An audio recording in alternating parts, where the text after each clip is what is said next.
अस्सलाम वालेकुम, this is Umaina Basit from ocean of knowledge. तो आज हम कर रहे हैं मैथ 10 का यूनिट नंबर 10 का थ्योरम नंबर 3। ये जो चैप्टर है इसका नाम है टेंजेंट टू अ सर्कल और इस चैप्टर का हम थ्योरम 3 कर रहे हैं। सबसे पहले हम थ्योरम की स्टेटमेंट को पढ़ते हैं।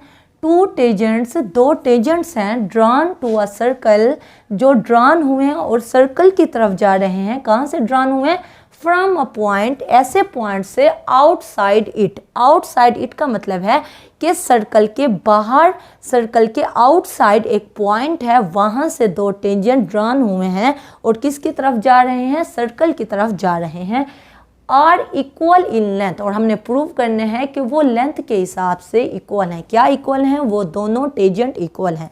हमने रट्टा बिल्कुल नहीं लगाना, हम थ्योरम की स्टेटमेंट के साथ ही हम अपनी डायग्राम बनाएंगे और गिवन टू प्रूव और कंस्ट्रक्शन लिखेंगे। ठीक है, हमें जो बात पता चली थ्योरम की स्टेटमेंट पढ़ के, वो ये पता चली एक पॉइंट है जिसको हम पी पॉइंट कह देते हैं और वो आउटसाइड दी सर्कल है। एक सर्कल है और जिसका सेंटर ओ है। ठीक है ना, एक सर्कल है जिसका सेंटर ओ है और एक पॉइंट है जो आउटसाइड दी सर्कल है, यानी सर्कल के बाहर है, और वहाँ से एक दो टेंजेंट जा रहे हैं। ये एक टेंजेंट और ये दूसरा टेंजेंट। टेंजेंट क्या होता है? जो सर्कल के किसी एक पॉइंट को टच करे, ऐसी स्ट्रेट लाइन जो सर्कल की किसी एक पॉइंट को टच करे, एक पॉइंट के अलावा किसी दूसरे पॉइंट को टच ना करे, उसको हम टेंजेंट कहते हैं। अब ये एक पॉइंट है पी जो आउटसाइड दी सर्कल है और वो एक टेंजेंट बना रहा है इस पॉइंट पे। ये एक ऐसा पॉइंट है जिसको हम ए कह देते हैं। ये एक ऐसा पॉइंट है जिसमें इस स्ट्रेट लाइन ने सर्कल को टच किया, सिर्फ इस पॉइंट पे। पॉइंट ए के अलावा कोई ऐसा पॉइंट नहीं है जिसमें टेंजेंट लाइन ने सर्कल को टच किया हो। ठीक है, इसी तरह यहाँ इस जहाँ पे नीचे इसने टच किया सर्कल को, तो उसको पॉइंट बी कह देते हैं। अब हमने देखें यहाँ तक जो डायग्राम बनेंगे है इसको बगैर रट्टे के बनेंगे। हमने थ्योरम की स्टेटमेंट को पढ़ा है और यहाँ तक डायग्राम बना ली है। उसके बाद जो इसके अलावा जो चेंजिंग है, यानी कि डायग्राम में जो और एडिशन करेंगे, कंस्ट्रक्शन करेंगे, उसको हम कंस्ट्रक्शन की हेडिंग में लिखेंगे। ठीक है, अभी तक जो हमने काम किया ये हमें गिवन था, ये हमें पता था, ये हमें मालूम था, तो हम गिवन में ये लिख देते हैं। गिवन में क्या लिखेंगे? हमने क्या किया या हमें क्या चीज़ पता है? हमें ये पता चला है कि दो टेंजेंट हैं, तो यही चीज़ लिखेंगे। टू टेंजेंट्स, दो टेंजेंट हैं, वो क्या है? वो पी पॉइंट पी से स्टार्ट हो रहे हैं और ए की तरफ जा रहे हैं। Point P A and P B, दो टेंजेंट हैं पी ए और पी बी, ड्रॉन फ्रॉम कहाँ से ड्रॉन हुए हैं? कहाँ से ड्रॉ हुए हैं? From an external point. एक एक्सटर्नल पॉइंट है, वो एक्सटर्नल पॉइंट यानी कि सर्कल के बाहर है, एक्सटर्नल पॉइंट है। एक्सटर्नल पॉइंट पी, जो एक्सटर्नल पॉइंट पी से ड्रॉन हुए हैं वो टेंजेंट पी ए और पी बी, और किसकी तरफ गए हैं? टू आ सर्कल, सर्कल की तरफ गए हैं। और सर्कल का कोई सेंटर भी तो होगा, यही बात हम लिख लेंगे। To a circle with centre O. देखा, यानी जो थ्योरम की स्टेटमेंट है वहाँ से हमने गिवन को लिख लिए, गिवन को रट्टा नहीं लगाया। जो काम हमने डायग्राम बनाने के लिए की है वही काम हमने गिवन में लिख लिया। अब टू प्रूव में क्या लिखेंगे? अब थ्योरम की स्टेटमेंट यहाँ से लेके इट तक तो होता है गिवन। अब आर इक्वल इन लेंथ, ये चीज़ हम टू प्रूव में लिखेंगे। आर इक्वल इन लेंथ का मतलब क्या है कि वो जो दो टेंजेंट हैं वो लेंथ के हिसाब से इक्वल हैं। दो टेंजेंट कौन से हैं? एक पी ए टेंजेंट लाइन है और दूसरी पी बी टेंजेंट लाइन है, तो उनकी जो मेजरमेंट है, जो लेंथ है, वो इक्वल है। तो ये बात हमने प्रूव करनी है। मेजरमेंट पी ए बराबर है मेजरमेंट पी बी, बस यही चीज़ लिखनी है। अब हमारा गिवन भी हो गया, टू प्रूव भी हो गया और हेडिंग भी इतनी हो गई, ये डायग्राम भी इतनी हो गई। अब हमने क्या करना है? अब हमने इसमें कुछ कंस्ट्रक्ट करना है अपनी आसानी के लिए, ताकि हम ये प्रूव कर सकें। जहाँ जितनी डायग्राम बनी हुई है इससे तो हम प्रूव नहीं कर सकते कि पी ए टेंजेंट और पी बी टेंजेंट आपस में लेंथ के हिसाब से इक्वल है। तो इसके लिए हम कुछ कंस्ट्रक्ट करेंगे और जो काम करेंगे कंस्ट्रक्ट करेंगे डायग्राम में, वही चीज़ हम कंस्ट्रक्शन में लिख लेंगे। हम क्या करते हैं, हम ज्वाइन करते हैं, ओ को ए के साथ ज्वाइन कर लेते हैं। ये देखें, ओ को ओ के साथ ज्वाइन कर लेते हैं और ओ को बी के साथ ज्वाइन कर लेते हैं। इसी तरह ओ को हम पी के साथ भी ज्वाइन कर लेते हैं। अब हमने क्या किया है, हमने ज्वाइनिंग की है। जो काम हमने किया वही चीज़ हम कंस्ट्रक्शन में लिख लेंगे।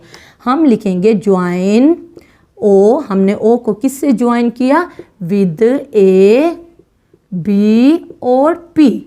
ज्वाइनिंग तो कर ली हमने। ज्वाइनिंग क्यों की, हमने ज्वाइनिंग क्यों की, ताकि एक ये ट्रायंगल बन जाए ओ ए पी और दूसरी ये ट्रायंगल बन जाए ओ बी पी। तो यही बात लिखेंगे, सो डैट हमने ये ज्वाइनिंग इसलिए की है, so that right angle triangle right angles क्या हुए, क्योंकि देखें यहाँ पे हमारे पास 90 का एंगल बन रहा है, यहाँ पे भी हमारे पास 90 का एंगल बन रहा है। सो डैट इसलिए हमने कहा कि दो राइट एंगल ट्रायंगल बन गए। वो क्या बने, एक बना ओ ए पी राइट एंगल। देखें ओ ए पी, ए से मुड़ रहा है, ए का एंगल है, ए का एंगल 90 का एंगल है, राइट एंगल है, तो इसलिए हमने ओ ए पी लिखा, ए को बीच में लिखा। दो हम ट्रायंगल बना सकें, राइट एंगल ट्रायंगल, एक ओ ए पी और दूसरा ओ बी पी। अब दो राइट एंगल ट्रायंगल बन गए हैं, एक ये ट्रायंगल और एक ये ट्रायंगल। अब हम इन दोनों ट्रायंगल्स को आपस में कंपेयर करके इनका रिलेशन बताएंगे। आपको पता होना चाहिए कि दो ट्रायंगल्स में क्या चीज़ होती है। दो ट्रायंगल में टोटल 6 चीज़ें होते हैं। 3 एंगल्स होते हैं और 3 साइड्स होती हैं, ठीक है ना। टोटल 6 चीज़ें होते हैं दो ट्रायंगल्स में। तो अगर 6 चीज़ों में से अगर 3 चीज़ें भी आपस में इक्वल आ जाएं, दोनों ट्रायंगल्स की 3 चीज़ें, यानी कि 2 साइड एक एंगल, या 2 एंगल एक साइड, या तीनों साइड्स या तीनों एंगल्स, यानी 6 चीज़ों में से अगर 3 चीज़ें भी दो ट्रायंगल की इक्वल आ जाएं, तो हम कहते हैं कि वो दोनों ट्रायंगल्स आपस में इक्वल हैं, कन्ग्रुएंट हैं। तो यही बात हम प्रूफ में, स्टेटमेंट और रीज़न में तीनों चीज़ें, ट्रायंगल की 3 चीज़ें आपस में इक्वल करेंगे तो कहेंगे बाकी जो 3 चीज़ें हैं वो भी आपस में इक्वल होंगी। एंगल राइट एंगल्स, जो राइट एंगल ट्रायंगल्स हैं क्या हैं, ओ ए पी और इसका आपस में रिलेशन फाइंड आउट करना है किससे, O B P. Major angle O A P बराबर है major angle O B P. इनका एंगल किसके बराबर, किसका हम एंगल बता रहे हैं, हम बीच वाले का एंगल बता रहे हैं, यानी कि ए का एंगल बता रहे हैं और बी का एंगल बता रहे हैं। Major angle O A P कहाँ से मुड़ रहा है, ए से मुड़ रहा है, तो ए का हम एंगल बता रहे हैं, बीच वाले का एंगल बता रहे हैं। इसी तरह ओ बी पी, बी से हम मुड़ रहे हैं तो बी का एंगल बता रहे हैं, बीच वाले का एंगल बता रहे हैं। तो वो क्या है, वो 90 डिग्री है। और इसकी हम रीज़न क्या देंगे, ए रेडियई परपेंडिकुलर हैं टू दी, किससे परपेंडिकुलर है, टू दी टेंजेंट्स। जो टेंजेंट्स हैं वो क्या हैं, P A and P B. Tangent और रेडियल सेगमेंट आपस में परपेंडिकुलर होते हैं।